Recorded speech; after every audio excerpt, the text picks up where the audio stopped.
O Instituto de Educação e Saúde de Taquara está apresentando Estudos do Livro de Apocalipse, que está sendo apresentado por Diego Silva. Essas aulas foram ministradas aos alunos do IEST em 2009. Hoje nós vamos estudar Apocalipse 20, que fala sobre os 1000 anos, ou milênio. O milênio, ele está entre duas ressurreições, primeira e a segunda. Entre essas duas ressurreições, nós temos 1000 anos. Nós temos, quando Jesus voltar, 4 grupos aqui na Terra. Nós temos os salvos vivos, eles serão transladados, os 144 mil. Nós temos os salvos mortos, eles serão ressuscitados na primeira ressurreição, a grande multidão.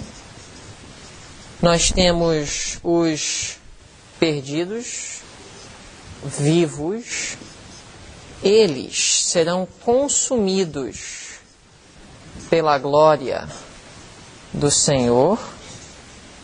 E nós temos os perdidos mortos, que não viverão até o fim dos 1000 anos. Todos nós aqui vamos fazer parte de uma dessas 4 categorias de pessoas quando Jesus voltar, assim como cada filho de Adão. Que Deus nos ajude a fazer parte da primeira ou da segunda classe. Capítulo 20, verso 1, a palavra de Deus diz assim: E vi descer do céu um anjo que tinha a chave do abismo e uma grande cadeia na sua mão. A palavra abismo, ela vem de uma palavra grega, abussos.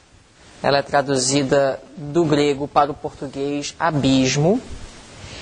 E uma informação importante para vocês anotarem é que na versão do Antigo Testamento grego, o Antigo Testamento foi escrito em hebraico, mas existe a versão do Antigo Testamento no grego, ou seja, a versão que foi traduzida do hebraico para o grego, do Antigo Testamento. Nessa versão, em Gênesis capítulo 1, verso 2, onde é traduzido para o português vazia e sem forma, falando da terra, isso vem da palavra grega abussos, que é traduzida aqui em Apocalipse 20, abismo. E também Jeremias 4, 23, também descrevendo a terra sem forma e vazia, na versão grega do Antigo Testamento, a palavra abussos é traduzida. Entendeu? Então, essa é uma informação interessante. O abismo não é necessariamente um canto ou um buraco no universo onde Deus vai prender Satanás durante 1000 anos. É a terra, sem forma e vazia.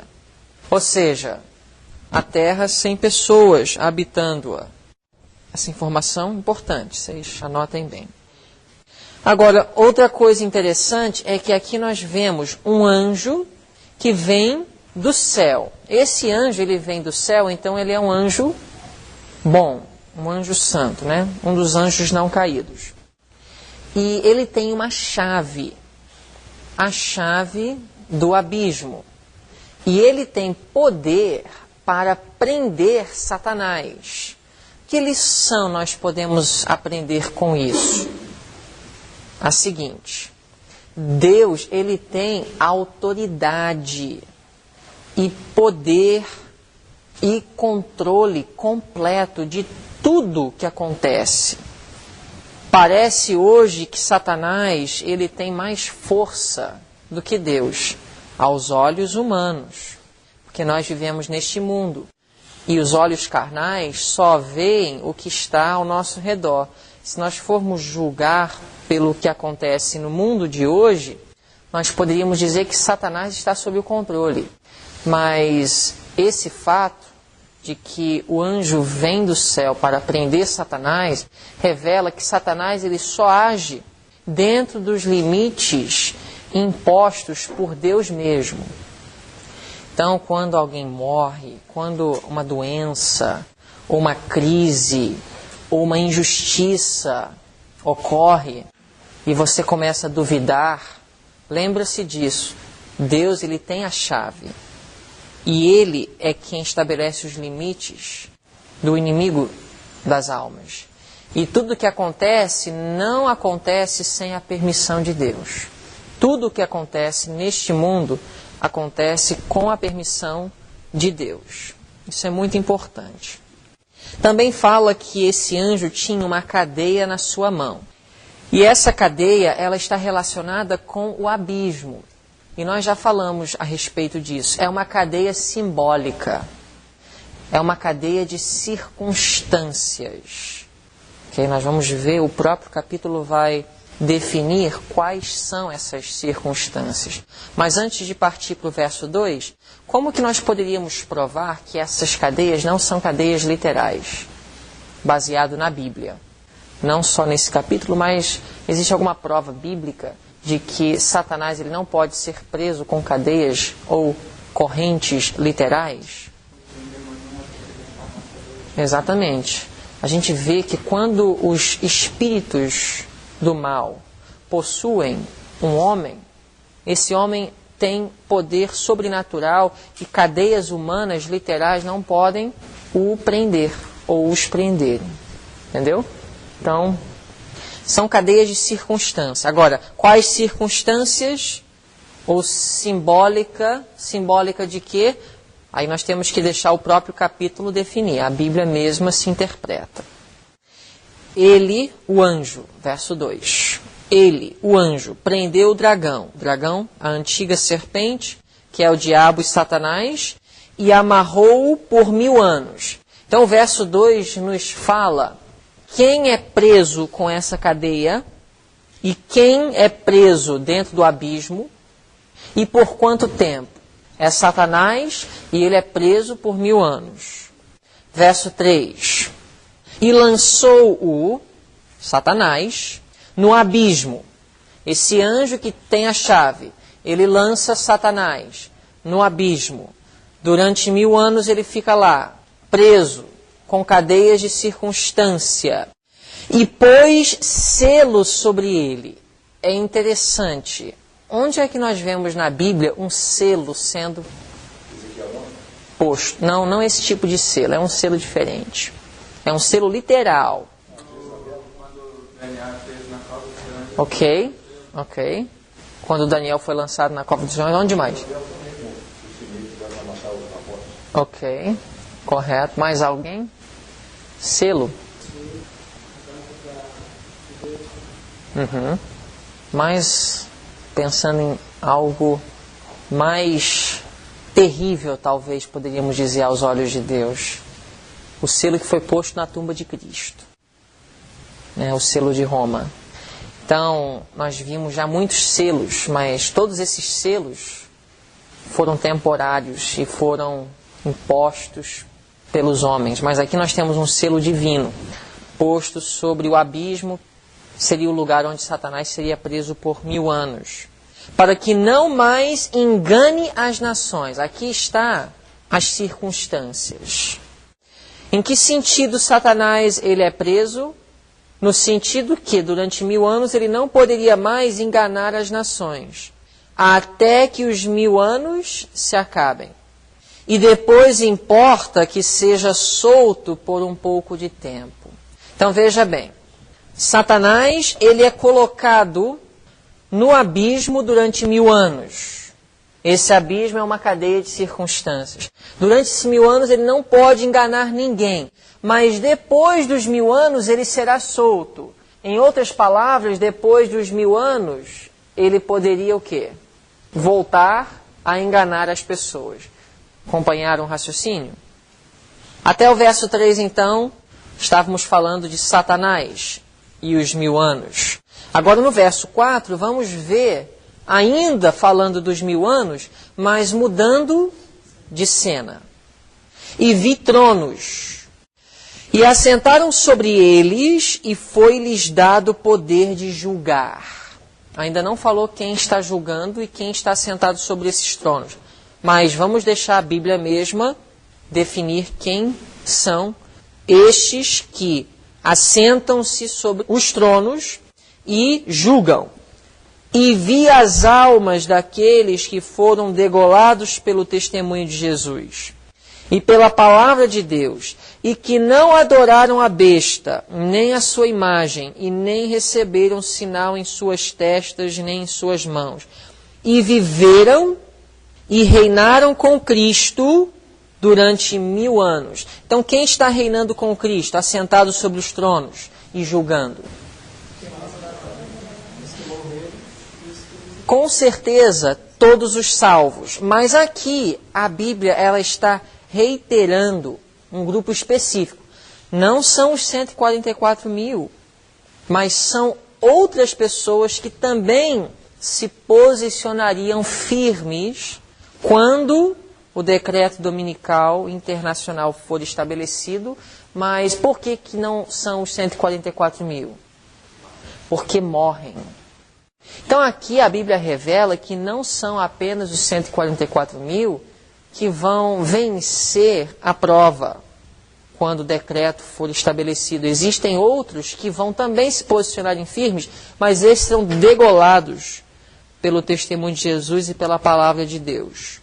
Então nós temos aqui uma declaração que mostra que muitos morrerão antes do selamento, durante o período em que as leis estão sendo estabelecidas e o alto clamor está sendo dado, muitos morrerão, obtendo vitória sobre o sinal da besta.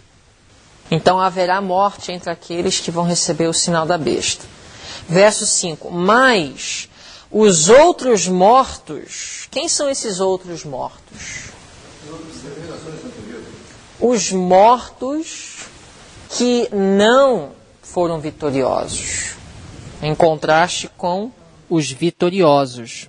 Os outros mortos não reviveram até que os 1000 anos se acabaram. São salvos ou perdidos? Esta é a primeira ressurreição. Bem-aventurado e santo aquele que tem parte na primeira ressurreição. Quem vai ter parte na primeira ressurreição? Olha só, quando diz esta é a primeira ressurreição no verso 5, fica um pouco confuso. Esta é a primeira ressurreição está se referindo à última parte do verso 4, que diz, e viveram e reinaram. Como é que eu sei que esse e viveram está falando de pessoas que ressuscitam? Porque anteriormente fala que eles foram degolados. Se diz e viveram, é porque eles ressuscitam. Então ele está falando e ressuscitam. Mas os outros mortos não reviveram até que os 1000 anos se acabaram. Esta é a primeira ressurreição. A primeira ressurreição em que sentido? São duas ressurreições. Veja bem, vamos fazer uma análise contextual, esquecendo de todo o nosso conhecimento da Bíblia, e vamos nos limitar só a esses textos agora. No verso 4, ele fala de um grupo que vai ressuscitar. Esse grupo vai reinar com Cristo 1000 anos. Aí diz, mas os outros mortos não vão reviver até que os 1000 anos se acabem. Esta é a primeira ressurreição. Vocês entenderam? Como que os outros mortos não reviveram, estão fazendo parte da primeira ressurreição, se eles estão revivendo depois dos 1000 anos, mas antes dos 1000 anos teve uma ressurreição de outros mortos? Vocês entenderam? Então, se você analisar no contexto, não tem como aplicar esta é a primeira ressurreição aos outros mortos que não reviveram até os 1000 anos se acabarem. O verso 6 diz assim, Bem-aventurado e santo aquele que tem parte na primeira ressurreição. Seria mais fácil se a última declaração do verso 5 estivesse junto com o verso 6. Só que vocês têm que entender que separação de versos não tem nada a ver com inspiração. Então você pode fazer isso. Então teria mais sentido se o verso 5 estivesse sozinho dizendo: mas os outros mortos não reviveram até que os 1000 anos se acabaram. Verso 6. Esta é a primeira ressurreição. Bem-aventurado e santo aquele que tem parte na primeira ressurreição. Sobre estes quem? Aqueles que têm parte na primeira ressurreição, não tem poder sobre eles a segunda morte, mas serão, quem serão? Os que têm parte na primeira ressurreição. Sacerdotes de Deus e de Cristo, e reinarão com ele o quê? E quem que vai reinar com Cristo 1000 anos no verso 4? Os que foram degolados. Mas os outros mortos não. Mas os outros mortos não reviveram, até que os 1000 anos se acabaram. Como se estivesse reiterando. Reiterando. Esta é a primeira ressurreição. Bem-aventurado e santo aquele que tem parte na primeira ressurreição. Sobre estes que têm parte na primeira ressurreição, não tem poder a segunda morte, mas estes que ressuscitam primeiro, estes que fazem parte da primeira ressurreição, serão sacerdotes de Deus e de Cristo e reinarão com ele 1000 anos. Vocês entenderam? Ficou bem claro, né? Perfeitamente claro. Vocês entenderam então por que ele fala, mas os outros mortos? É como se fosse um parêntese.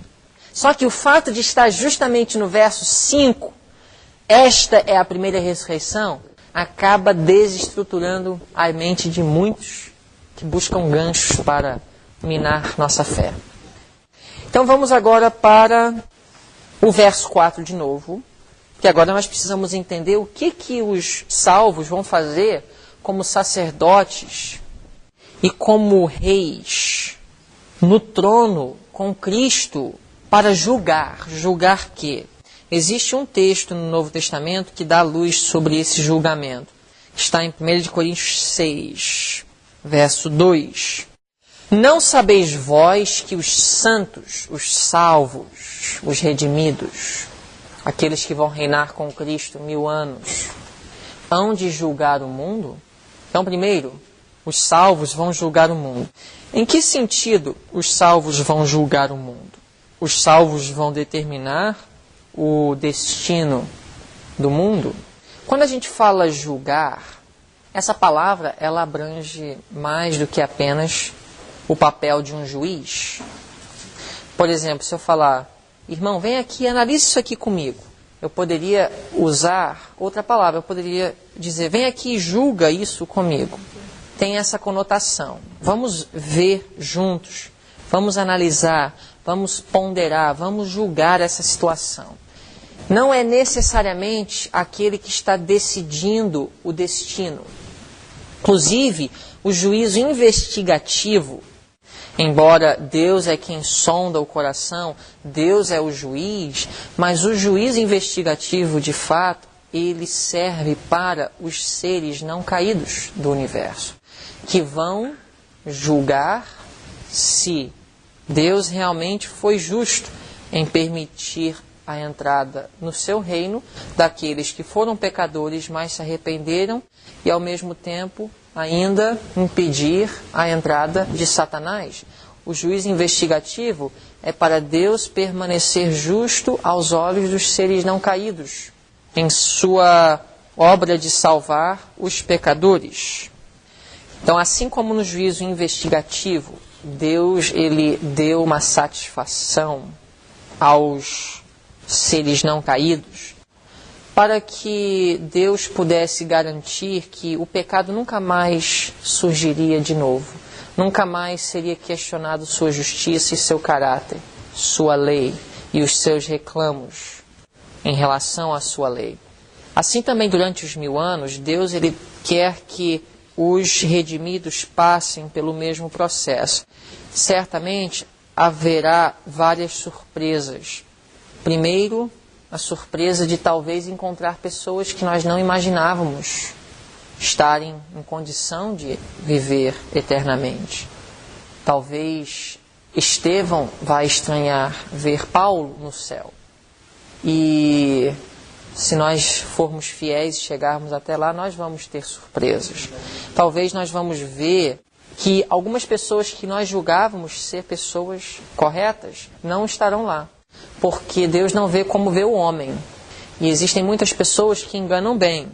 Têm uma boa aparência de piedade, mas no fundo estão cheios de corrupção e de hipocrisia. E nós vamos ter surpresas. E se Deus apenas dissesse, não chegou porque eu sou Deus e eu decidi que não pudesse entrar, tudo bem. Poderia até aceitar.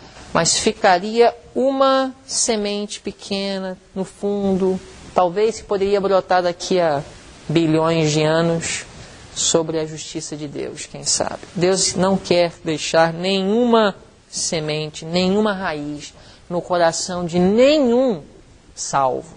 Então, 1000 anos é para Deus, mais uma vez, fazer uma obra de juízo. Esse juízo é colocado nas mãos dos santos, não para determinar destino, porque o destino já está determinado. Mas não é interessante que os outros mortos, eles não são consumidos eternamente até o final do milênio? Então, ou seja, embora o destino já está determinado, Deus, antes de dar essa satisfação, Ele não executa o juízo. Isso mostra muito a respeito do caráter de Deus, não é verdade? Ou seja, Deus, Ele quer trabalhar de uma forma correta neste nosso universo para garantir mesmo que na 1:9 se cumprirá, que a aflição não surgirá segunda vez.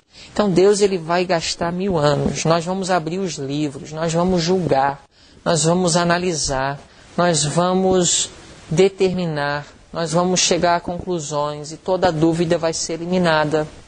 E aqui diz que os salvos, os santos, hão de julgar o mundo. Ora, se o mundo deve ser julgado por vós, sois porventura indignos de julgar as coisas mínimas? Não sabeis vós que havemos de julgar os anjos? Em que sentido nós vamos julgar os anjos? Nós não vamos determinar o destino dos anjos, mas nós vamos chegar à conclusão de que o que Deus decidiu está correto, justo. Vamos voltar a Apocalipse 20, então. Essa é a atividade dos santos durante o milênio. Agora, verso 7, nós vamos agora voltar a Satanás. E acabando-se os 1000 anos, Satanás será solto da sua prisão. Por que ele vai ser solto da sua prisão? Por causa da segunda ressurreição. Porque os outros mortos vão reviver. E eles revivendo, agora ele volta a ter a condição de fazer aquilo que ele fez durante 6.000 anos. Mas qual vai ser a atividade de Satanás durante 1000 anos? Vocês já pararam para pensar? Satanás, ele não é Deus. Para Deus, tempo não tem muita relevância. Mas para os seres criados, tempo existe. Você já ficou dentro de um quarto sem poder falar com ninguém? Dentro de um período de 24 horas, sem sol, e sem uma televisão, e sem um computador, e sem nada para fazer? Você já teve essa experiência? Alguém aqui já passou por isso? Talvez alguém aqui já passou por isso durante meia hora e já ficou desesperado. Imagina 1 hora, 2 horas, 24 horas, uma semana, um mês, um ano, 1000 anos, sem ter o que fazer. Por que Deus quer que Satanás passe por isso? Existem condições dele se arrepender? É possível? Só que no final do milênio, o que vai acontecer com os ímpios? A Bíblia fala em Filipenses 3 que todo joelho vai dobrar e toda boca vai confessar que Jesus Cristo é Senhor. Inclusive Satanás. Será que esse tempo de contemplação, e o maior dos mistérios é que, embora ele vai fazer essa declaração, ele ainda vai suscitar, despertar, enganar e ajuntar um exército para fazer uma última tentativa e talvez até crendo realmente que existe possibilidade de destruir os propósitos de Deus. Mas mesmo assim, depois de 1000 anos, embora não venha causar nenhum arrependimento genuíno, vai haver uma séria reflexão. Não somente para Satanás, mas para todo o universo. Porque Satanás, ele disse assim: eu posso fazer melhor que Deus. Eu posso conduzir, eu posso liderar e governar o universo melhor que Deus. Então, 6.000 anos ele pôde demonstrar o que seria o universo se ele estivesse como regente. Mas ainda mais, 1000 anos para ele demonstrar que ele não tem nem condições de dar vida. Porque durante 1000 anos não vai haver vegetação, não vai haver vida. E embora talvez ele queira, ele não consegue ressuscitar ninguém. Ou seja, este é o Deus que poderia ter regido o universo. E mais uma vez Deus vai poder mostrar, está vendo o que teria sido? Por isso eu permaneci no meu trono. Porque às vezes a gente pode olhar para o primeiro mandamento que diz: não terás outros deuses diante de mim. Parece que Deus é egoísta, parece que Deus ele quer se proteger e quer proteger sua posição. Como se fosse aqui no mundo um dono de uma empresa ou um gerente que está satisfeito com sua posição e quer protegê-la de tal forma para que ele não seja prejudicado. Não é assim com Deus. Deus querer permanecer no seu trono não é por motivos egocêntricos, mas é por amor. Mesmo ele estando no trono, querendo permanecer no trono e não querendo compartilhar o trono com ninguém, é motivado por amor. É igual um piloto de um avião. Não sei quantos de vocês acompanharam os acontecimentos nos últimos dias e o avião da Air France, que estava a caminho para Paris, do Rio de Janeiro, que caiu. Quantos de vocês ouviram falar disso? Muita gente morreu, mais de 200 pessoas. Mas imagina você estando num avião e você está viajando e existe alguém que se levanta e fala: eu quero ser o piloto. E aí ele começa a fazer uma propaganda, tentando convencer todos no avião que ele poderia pilotar o avião melhor do que o piloto que está já no seu lugar. O piloto que está conduzindo o avião, ele não quer ceder o seu lugar a este que está reclamando o direito de ser o piloto. Por quê? Porque ele quer proteger sua posição? Não, ele quer proteger a vida daqueles que estão viajando. Porque ele sabe que ele é o único que tem condições de pilotar o avião. E se outro assumir a posição dele, que não sabe, que não foi treinado para aquilo, mas acha que pode, acha que consegue, ele sabe que ele estaria colocando a vida de todos naquele avião em risco. E por isso ele fala: não, eu não posso sair do meu lugar, não vou deixar, não posso permitir, porque ele sabe que a vida de outros estão em jogo. Isso é uma ilustração limitada para vocês entenderem como fica Deus. Deus é o piloto do universo. E é complicado ser piloto de um avião. Quanto mais complicado deve ser pilotar, governar o universo. Então, quando Satanás, Lúcifer, se levantou dizendo que ele poderia pilotar, governar, reger o universo melhor que Deus, Deus disse: não, não terás outros deuses diante de mim. Porque se colocar outro, tudo vai se desestruturar. O avião vai cair. Não foi por motivos egoístas que Deus quis proteger sua posição de rei. Foi por amor ao universo. E aí Deus, durante o milênio, ele vai mostrar que não é por egoísmo, porque ele vai compartilhar o seu trono. ele vai deixar os redimidos, pecadores transformados por sua graça, ele vai dizer, olha, sentem comigo no meu trono. Então, Deus, ele não é egoísta, ele não é um Deus que não quer compartilhar o seu trono, mas da forma que Lúcifer queria assumir a sua posição entre a divindade, isso teria colocado todo o universo em risco. Deus, ele não pôde. E saibam de uma coisa, os 10 mandamentos, eles foram elaborados no Sinai. A lei de Deus, lá no céu, não existia como ela existe hoje. Não terás outros deuses diante de mim, não farás imagem de escultura, não falarás o nome do vosso Deus em vão, lembre-te do dia de sábado. Isso tudo foi o quê? Uma adaptação da lei. A lei de amor que sempre existiu. No céu não existia placas, não terás outros deuses diante de mim. Mas Deus sabia que o que estava nascendo no coração de Lúcifer, aquele desejo de fazer parte da divindade, seria um quebrantamento da lei que existia para proteger o universo. Por isso ele não pôde ceder ao desejo de Lúcifer. Isso criou revolta, isso criou orgulho, que foi aumentando, crescendo, ao ponto de quando ele percebeu que ele estava enganado e errado, mas o orgulho não permitiu que ele voltasse, aí se desenvolveu o pecado e a queda de uma terça parte dos anjos. E durante 1000 anos, Deus ele vai mostrar que este piloto não teria feito um bom trabalho se lá atrás Deus tivesse cedido seu desejo. Verso 7.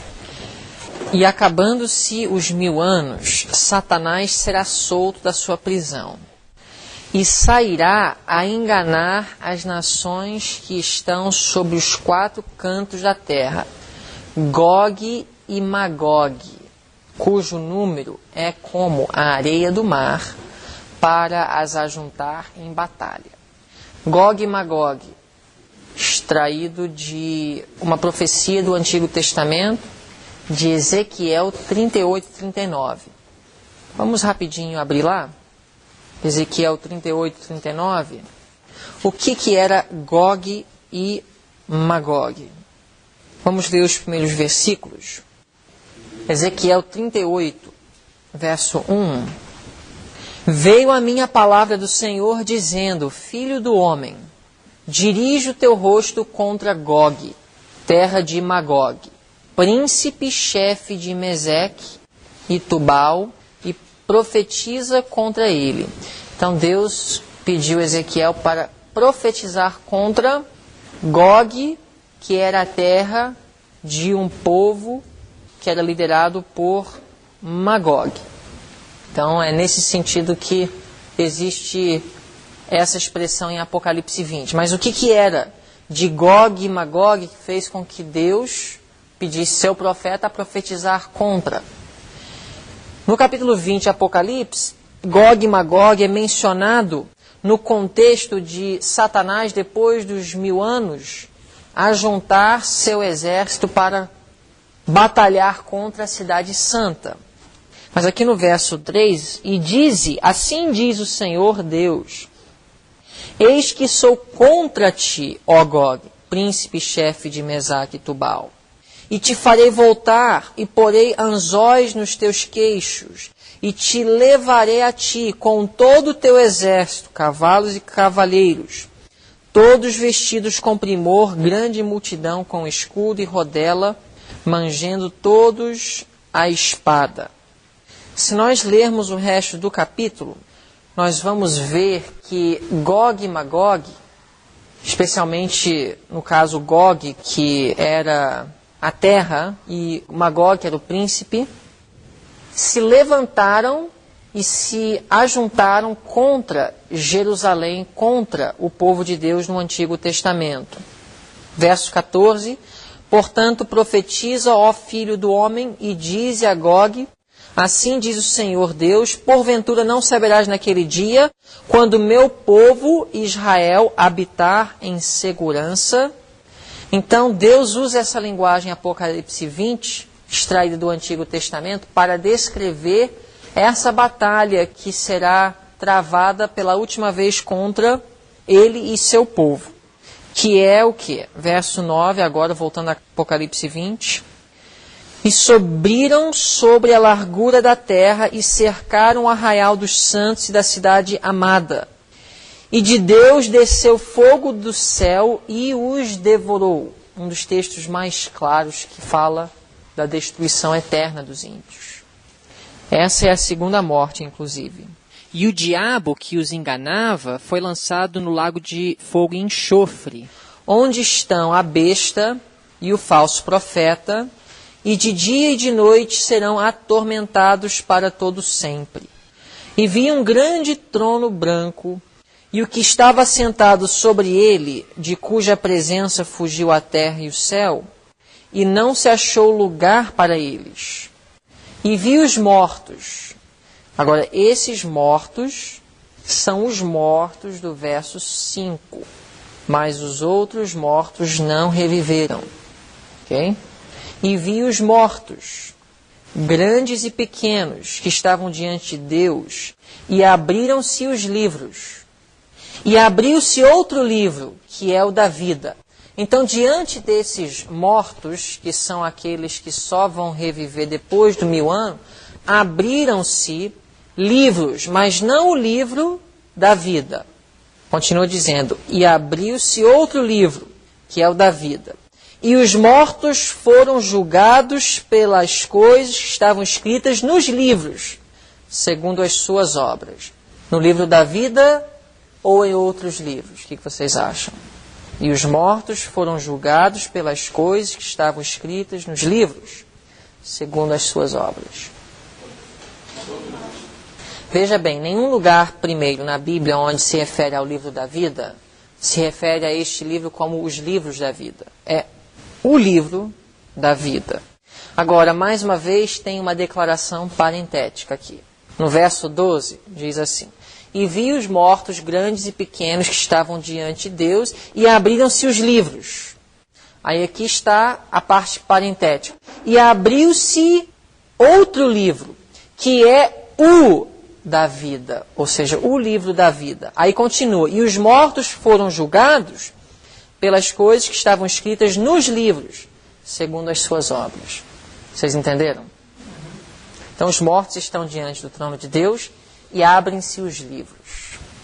Aí também abriu-se o livro da vida. E os mortos foram julgados baseado no conteúdo dos livros. É nesse texto que nós definimos aquela questão de todos que serão destruídos vão ter a oportunidade de visualizar suas vidas em uma visão panorâmica através do conteúdo desses livros. É lógico que Deus ele usa uma linguagem humana, né? Para nós podermos nos identificar com o que Ele está falando. Talvez não são exatamente livros de folha, de árvore lá no céu. Como Deus vai revelar esse conteúdo? Pode ser algo mais eficaz do que o PowerPoint e o projetor. Deus está dando, pelo menos nos dias de João, a forma mais eficaz de transmitir um conteúdo é através de pergaminho, né? Livros.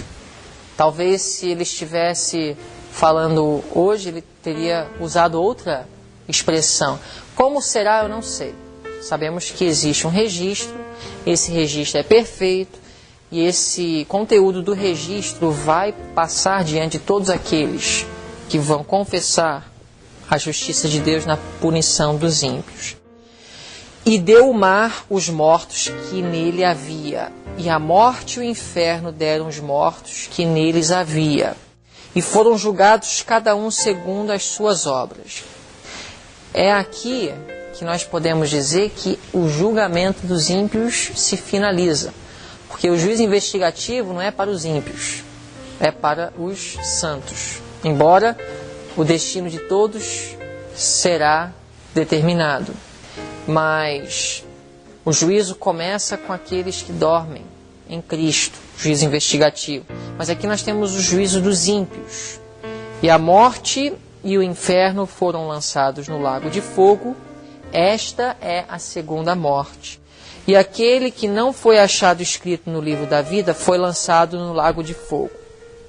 Quem não vai ser destruído e quem não vai sofrer a segunda morte, baseado nesse último texto? Os que têm seus nomes escritos no livro da vida. O IEST está comprometido em fornecer mensagens relevantes como essas gratuitamente, a fim de cooperar com Deus no avanço de seu reino. Para ouvir mais sermões e palestras como essa, acesse nosso site www.istrj.org.